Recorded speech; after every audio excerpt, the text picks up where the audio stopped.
Hey, hey, hey! My name is Njal Sasson, and today let's take a look at Draugen, as it's called in Norwegian. Draugr. You know, the favorite go-to Nordic skeletal zombie. Be it in Valheim, be it in Skyrim, being it in The Witcher. So, first I'm gonna take a look at what these literature I have in front of me say. The storm has reached them. Wave after wave, frothing foam growing in the increasing wind. Bigger and more dangerous for each blow. A fishing boat fights helplessly against the force. It gets taken by a huge wave and heels over. And some of the people clinging to the what's left of the boat, that he sees the Draugr. Then the other ones knows his time is soon to pass. Now that the ocean is boiling, the Draugr comes sailing in half his boat, and he hoots loudly with his hooter too.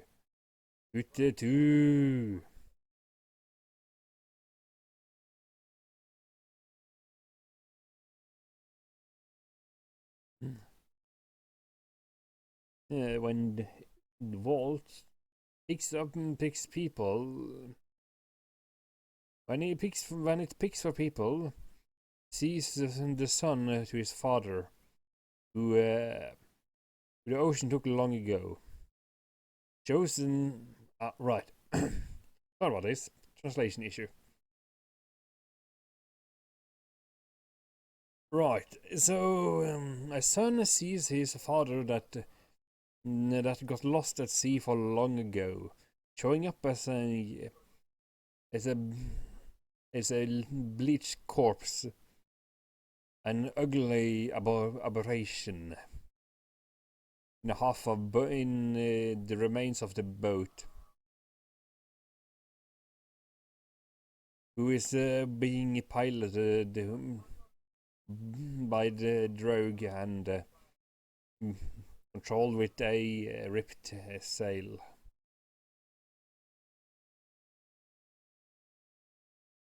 It is the spirit of drowned people that has not been put into Christian soil, into sacred soil. In Norland, as in North Norway, they often envision Draugen as a fisherman in full skin cloth, with skin boot and gloves. And on his head he is covered in seaweed. He can take the shape of many beings.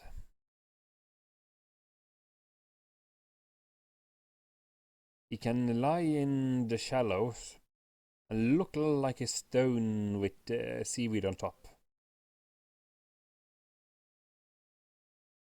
That's why you should spit on land before you leave the boat. Do not step on the Draugr. He often comes quietly into the boat, and you can feel the boat getting heavy and hard to move. Thusly, this is a good advice to get rid of the Draugr.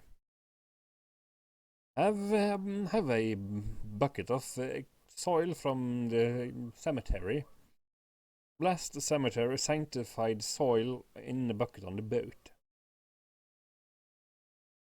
And throw the dirt at him when he shows up. This is exactly what he wishes. To be laid to rest in sanctified soil. Two fellows was rowing in between reefs in Ufoten. It was dark, but for these fellows it didn't mean much.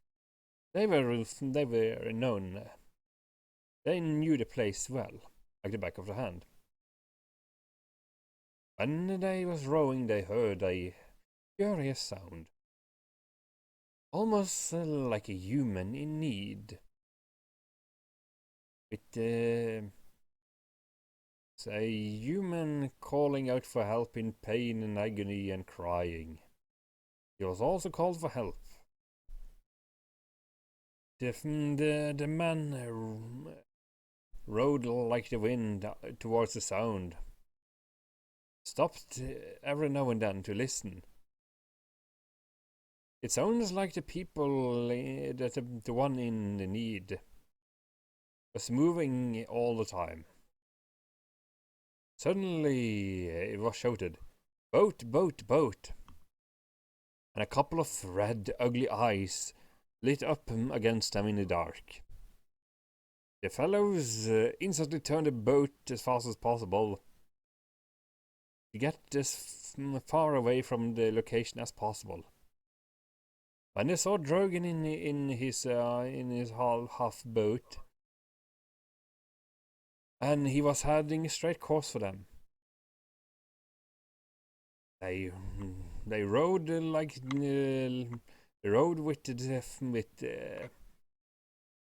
the horror as their mate, which gave them extra speed. Draugr, on the other hand, was circling around them time after time with terrible howling and cold, shivering screams. And the worst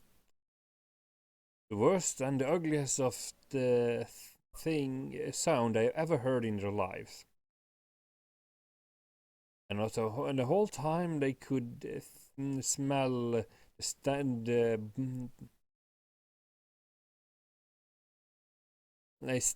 like a rotting tar and tide. But suddenly Draugr changed course and drove back into the sea, so that the sea foam splashed around him. Draugr had screamed out his storm warning. On the night, that night, a storm broke loose, the worst in memory of men. Many people sailed for their lives. Yes. So, according to this book about old belief and folklore, Draugr is essentially a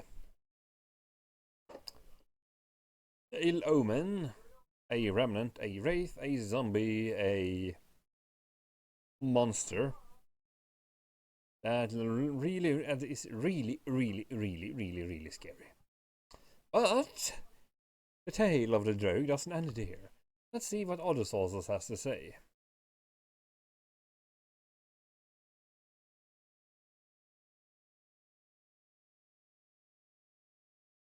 One version is believing they live in graves of or lives in royal graves, or guarding treasure left behind in the burial mound. They are revenants who animate a corpse with a corporeal body, more than a ghost which possess intangible spiritual bodies. Also, in Old Norse, Draugr is defined as a ghost, especially the dead inhabit of a cairn. But yeah, it's more seen as a remnant because it has a actual body, for better or worse.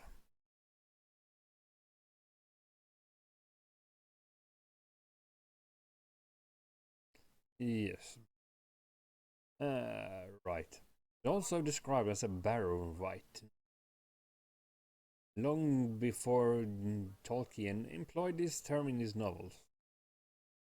So Barrow, right, is actually rendering Hugbuin, the Hove Dweller. Barrow Dweller, right. So, one version of him is essentially just a stick to graves, burial mounds, and such. But as a beloved creature, has a lot of more story and lore to go around.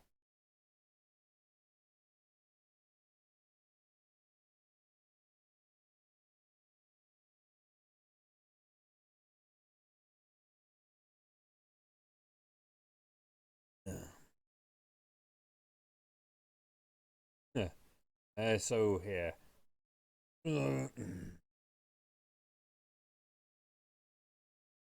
Draugr has also been conceived as a type of vampire by folktale anthologist Andrew Lang in the late 1897.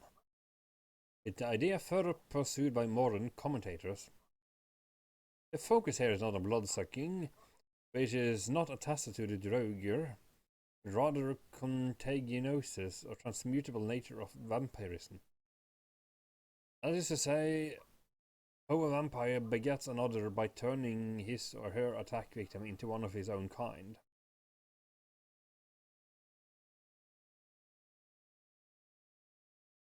Sometimes the chain of contagions become an outbreak. In the case of like the baggy footed or of lamefoot or twistfoot, and even call an epidemic regarding Thorgunna. Yeah. So yeah, they blame it for it's a way to blame for certain melodies. Isn't that quite nice, eh?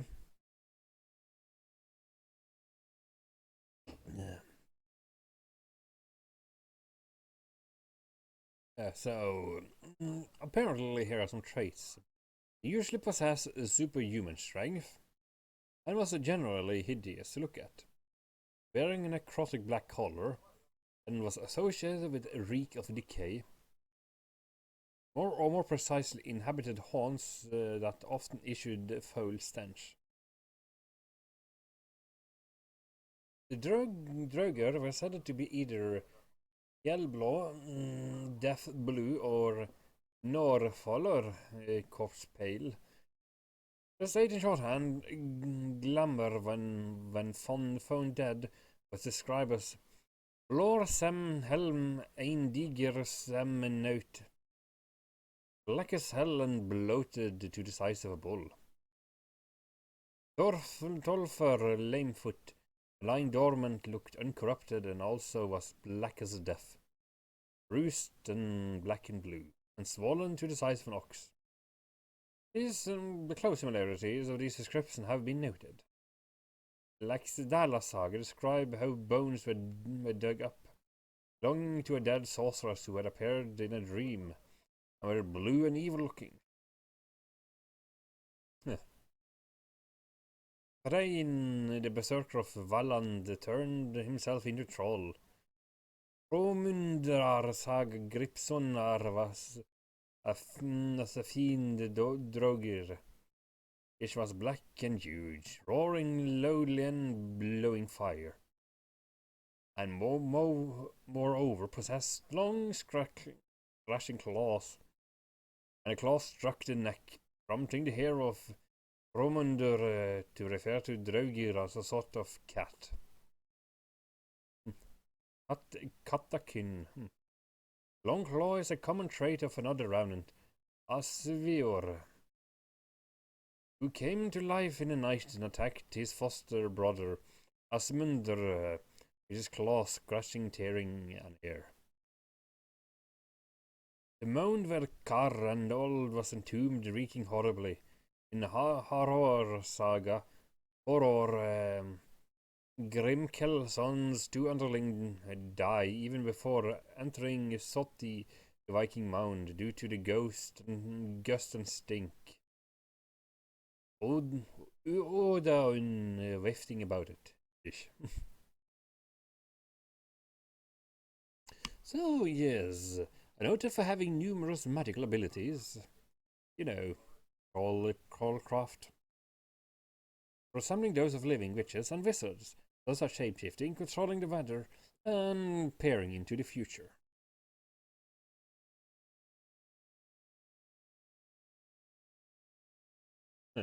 Undead Viga rapper Surliason of Laxedal saga, unlike the typical guardian of a treasure hoard, does not stay put in his burial mound, but roams around his farmstead of Rapstadir, menacing the living. Viga Rapper Ghost has been suggested as capable of transforming into the seal with human-like eyes which appeared before Thorstein Svarti, sailing by ship, was responsible for sinking of ship to prevent the family from reaching Rapsstadir. Ability to shapeshift has been ascribed to Icelandic ghosts generally, particularly in the shape of a seal. A Draugr in Icelandic folktales collected in the modern age can also change into a great flayed bull, grey horse with a broken back, no ears or tail, and a cat that will sit upon a sleeper's chest and grow steadily heavier until the victim is suffocated. I thought it was fairies that did that.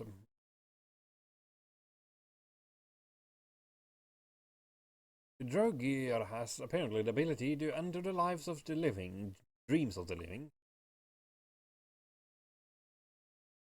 and will frequently leave behind a gift, so the living person may be assured of the tangible nature of the visit. And apparently they can curse a victim, as shown in Grettir's saga, where Grettir is cursed to be unable to become any stronger.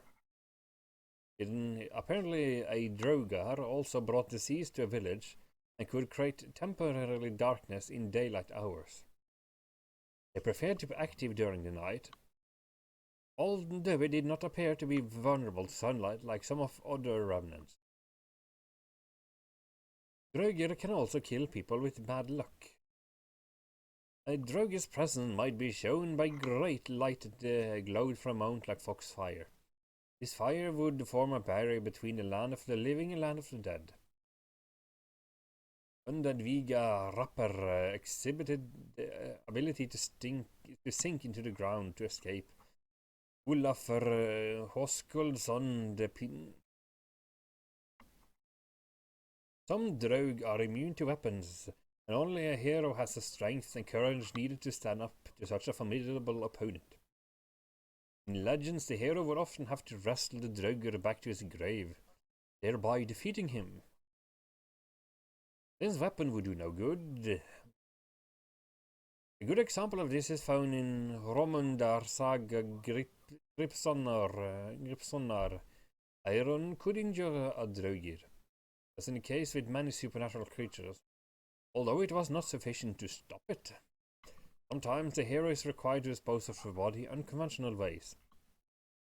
The preferred way is to cut off the head, burn the body and dump the ashes in the sea. The emphasis being on making absolutely sure the Draugr was gone. So, apparently, any mean, nasty, and greedy person can become a Draugr, as Orman Jakobsson notes.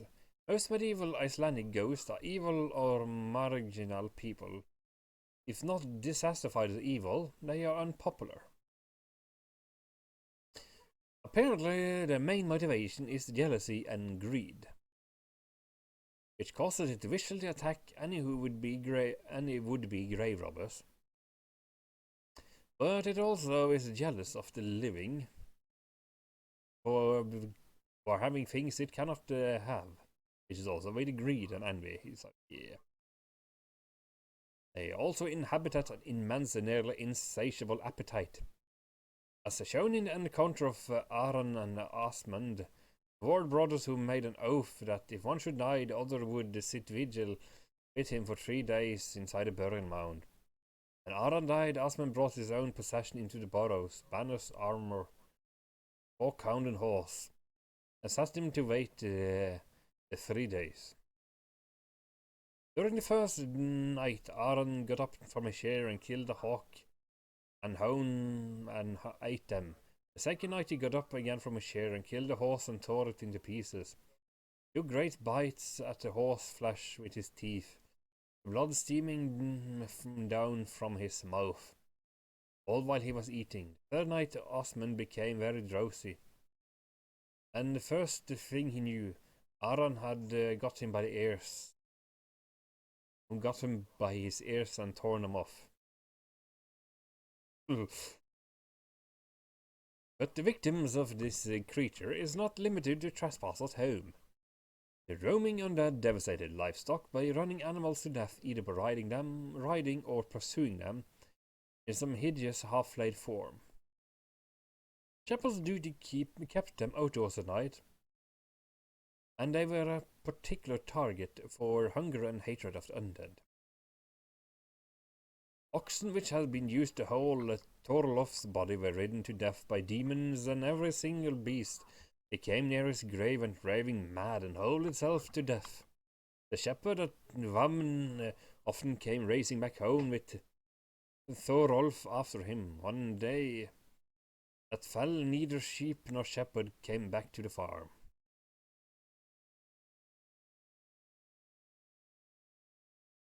Yeah. So apparently it drives animals crazy and kills birds that flies overhead. Allegedly. It's not like I've ever seen one. I've only heard about it. And my father scared me shitless as a child. But the version I was familiar with was more the tale of the tale to be careful around the ocean at night and at storm, and the one living in the sewage system.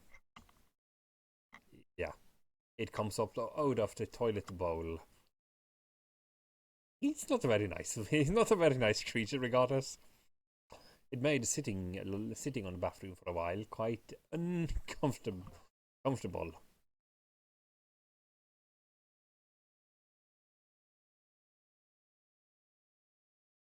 Yeah. The main indicator that a deceased person will become a Draugr is that the corpse is not horizontal position, but found standing upright, or a sitting position, indicating the dead might return. Orman Jakobsson suggests further that breaking the Draugr posture is necessary, helpful to step in destroying it. But this is fraught with the risk of being infected with the evil eye. Whether this is explicitly told in the case of Grettir, who receives the curse of Glomar, or only applied in the case of Thorleif.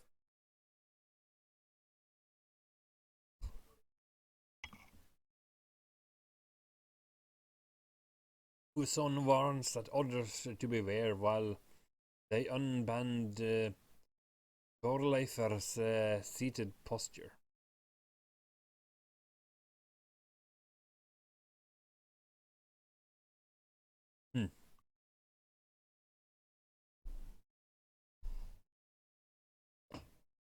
Oh my.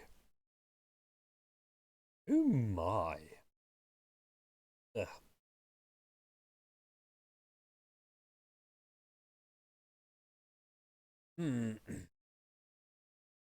So, there's a couple of ways to prevent yourself from being attacked by this creature. A pair of open iron scissors were placed on the chest of the recently deceased, and straws or twigs might be hidden among their clothes. Big toes were tied together, or needles were driven through the soles of the feet to keep the dead from being able to walk. Tradition also held that the coffin should be lifted and lowered in 3 different directions, as it was carried from the house to infuse a possible Draugr sense of direction. The most effective means of preventing the return of the dead was believed to be a corpse door, a special door through which a corpse was carried. Feet first, while people surrounding it. Though the corpse could not see where it was going. The door was then bricked up to prevent a return. It's speculated that this belief began in Denmark, spread through the Norse culture, founded on the idea that the dead could only leave the way they entered. In Eyrbyggja saga, Draugr were driven off by holding a door doom. One by one, they are summoned to the door doom, and given judgment and forced out of the home by this legal method. The home was then purified with holy water to ensure they never came back. A variation of the Draugr is the Haugby from Old Norse Haugur, over a bar of tumulus, which is a mound dweller, a dead body living within its tomb. Notable difference between the two is that the Haugby is unable to leave his grave site and only attacks those who trespass on its territory.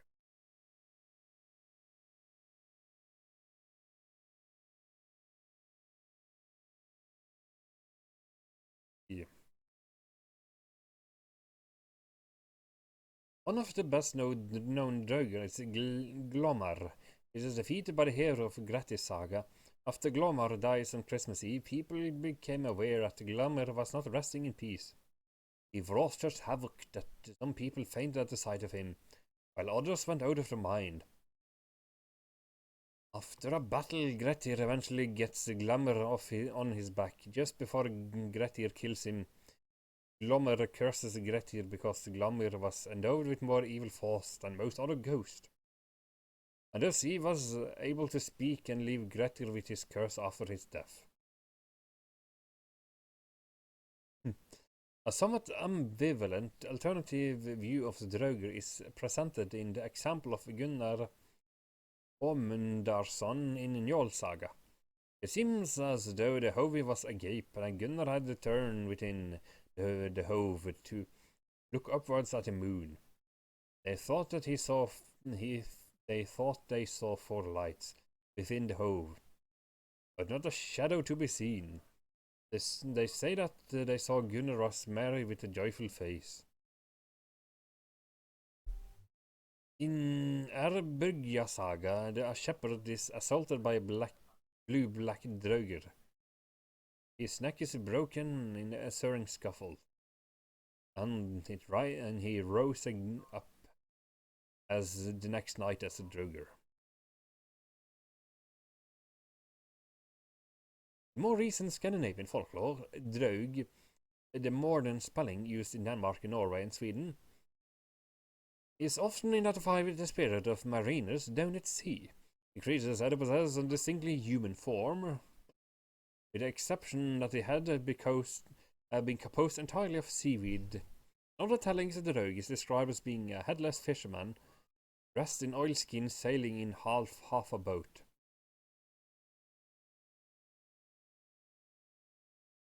This trait is common in the northernmost part of Norway, where life and culture was based on fishing more than anywhere else. The reason for this may be that fishermen often drown in great numbers, and stories of restless dead coming from the sea were more common in the north than any other regions in the country. Well, yeah, where if you die at sea, you're gonna become one with the sea, or return from the sea, you know?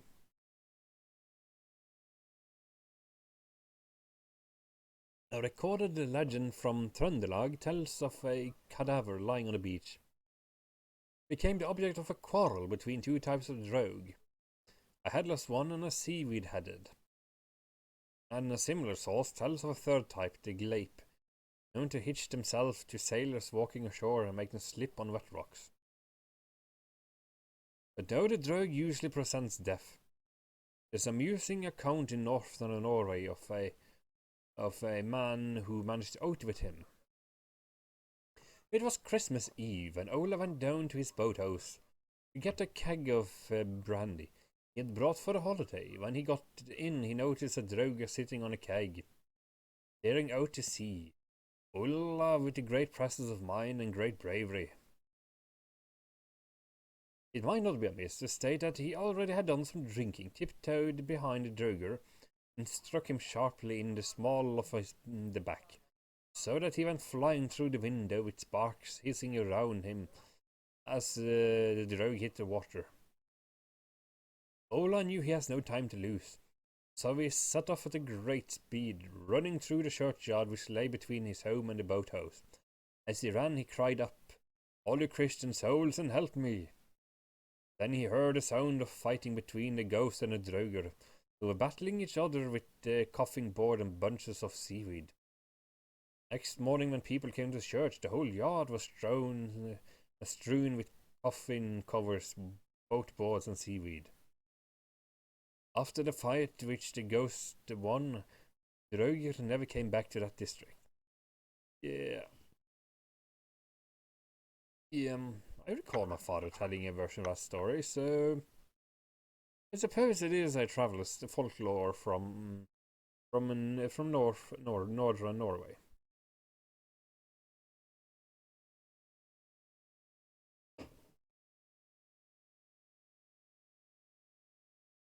Yeah. Essentially, it's a dead dude. It's a dead sailor drowned at sea, or a remnant, which is basically is more like a Viking necrotic Viking zombie remnant, magical Viking zombie that protects that either sails in half a boat or came back as the remnant protecting a grave and killing living people and driving bovines mad. Wait, I'm Njol, #Sasson, signing out, links to my stuff down below, and have a good one.